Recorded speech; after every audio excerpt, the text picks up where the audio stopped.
देशर सुरक्षा पई सेनाबाहिनी रे नियोजित कर्मचारी माने अवसर नेबा परे सेमानक पई उद्दिष्ट स्वास्थ्य सेवा पाइबा दिगरे सामना करुतुबा समस्या को नै all Odisha वेटरान soldier association पक्षरु Baleshwar शहर स्थित ex serviceman contributory health scheme OPD सम्मुख रे धारणा दिया जायछि।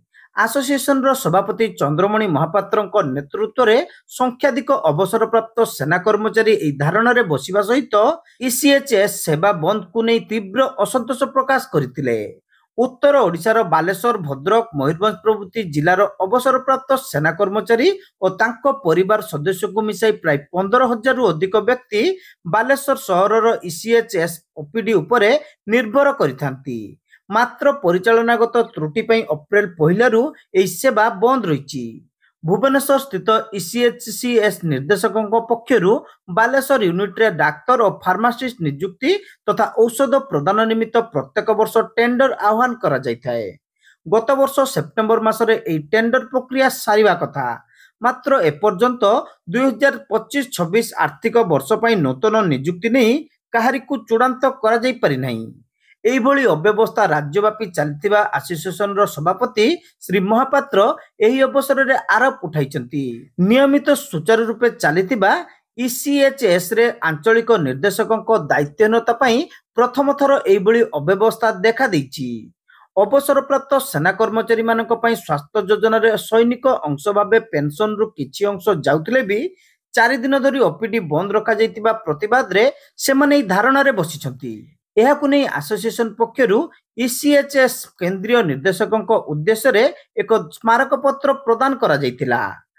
आमे एठी जो विक्षोभ रे बसछु हमर ईसीएचएस 4 दिन हैला एठी काम करू नाही, कारण एक्चुअली ईसीएचएस कोन एक्स सर्विसमैन हेल्थ स्कीम जोटा कंट्रीब्यूटरी हेल्थ स्कीम एटा आमे तो रिटायरमेंट आसु आम पाखरु गोटे अमाउंट कटा जाउची एई भली हमको मेडिकल सुविधा दवा पाए एटा 50,000 रु 2 लाख पर्यंत सरकार आम पाखरु अनुदान नउची। आमको कौन सी सिविल हॉस्पिटल किंबा गवर्नमेंट हॉस्पिटल ये फैसिलिटीज नहीं, केवल आमर एक्स सर्विसमैन हेल्थ स्कीम रे आमे ये सुविधा पाऊँ, किंतु एटा प्रति वर्ष रे टेंडर हुए सरकार एटा को सेंट्रल गवर्नमेंट थ्रू रे एटा चले। आमर एठी जो राज्य रे भुवनेश्वर रे बसचंती जो आमर डायरेक्टर सी एटा को 3 मास पूर्व प्रोसेस करके 1 एप्रिल लागू करवा कथा, किंतु तांकर अपारगता पाई तांकर भूल पाई एठी लक्ष लक्ष हजार हजार सोल्जर बर्तमान तांको परिवार सहित एथिरे बाधा प्राप्त होउची। तेणु आमे डायरेक्टर महोदय सहित कथा होइतिलु, सी कहते आम 72 घंटा मध्य निश्चित एक चालू करूँ।